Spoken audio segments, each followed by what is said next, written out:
In this tutorial on industrial instrumentation, we will talk about flow measurement part 10. The topics we will cover here are Coriolis Mass Flow Meter and two types of miscellaneous flow meters. Those are variable reluctance tachogenerator and linear resistance element flow meter.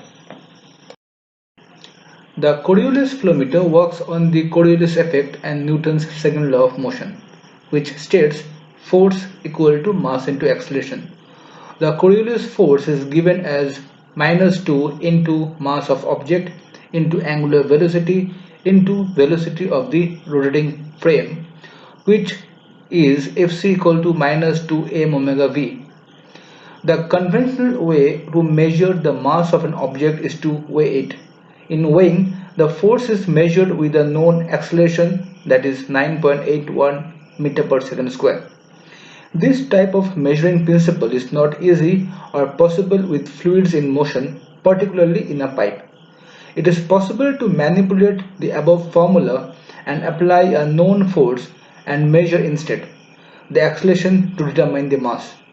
The Coriolis effect causes a retarding force on a rotating section of pipe when flow is moving outward, conversely producing an advance on the section of pipe for flow moving towards the axis of rotation.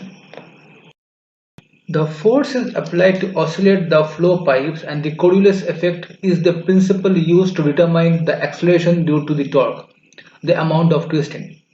When the full section of the pipe is moved about its axis in an oscillating motion, the outgoing section of pipe is retarded or decelerated and the return section is advanced or accelerated, producing a twist in the pipe.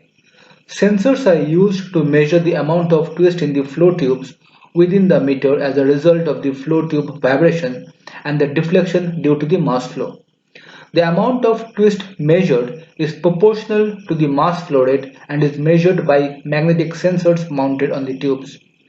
Developments on the looped pipe Cordulus meter were made to keep the pipes straight. This is done by making the pipes straight and parallel.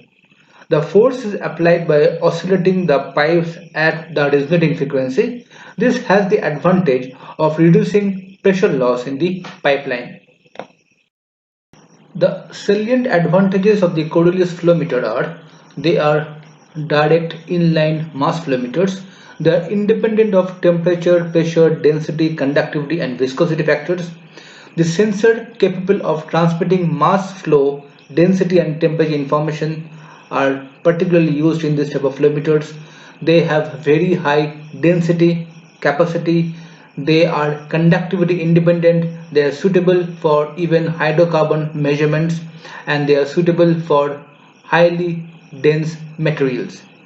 The limitations are high cost.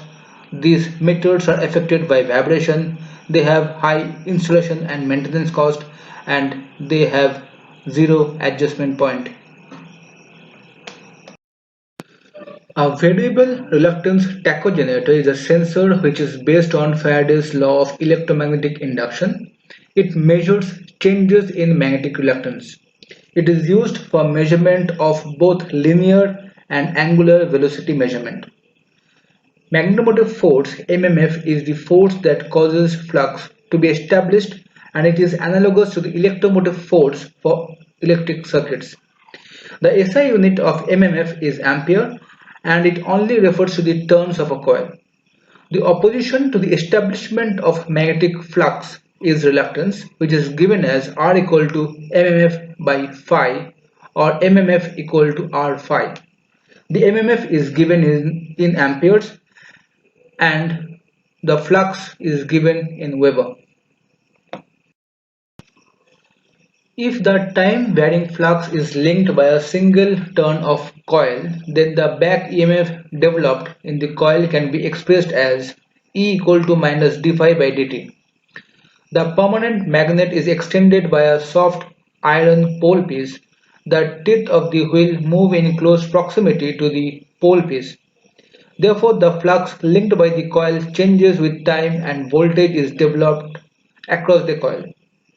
The total flux phi t linked by the coil of n turn is expressed as phi t equal to m phi equal to m into mmf by R. Again, it is known that with reluctance being minimum, flux becomes maximum and vice versa. The variation of phi t with angular position theta is expressed as phi t theta equal to alpha plus beta cos n theta, where alpha is the mean flux, beta is the time varying flux amplitude, and n is the number of teeth of the wheel.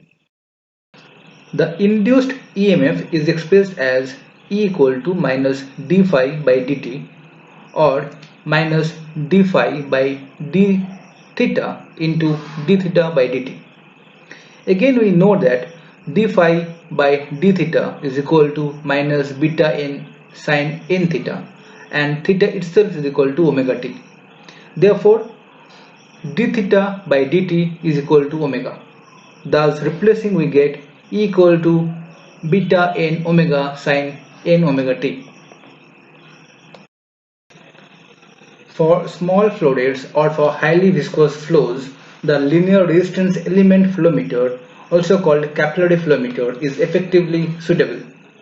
It is a constant head loss type flow meter, and its principle of operation is based on Hagen-Pursley equation for laminar flows in tubes.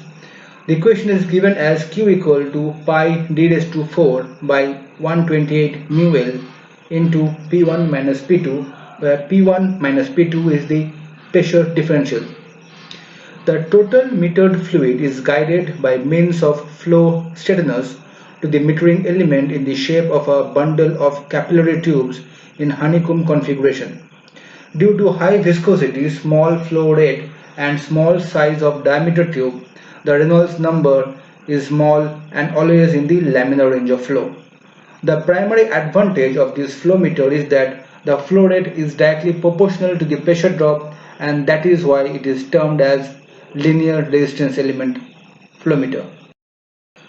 The advantages of linear resistance element flow meter are: they offer accurate average measurement, they have good damping ability, and reverse flow is measurable.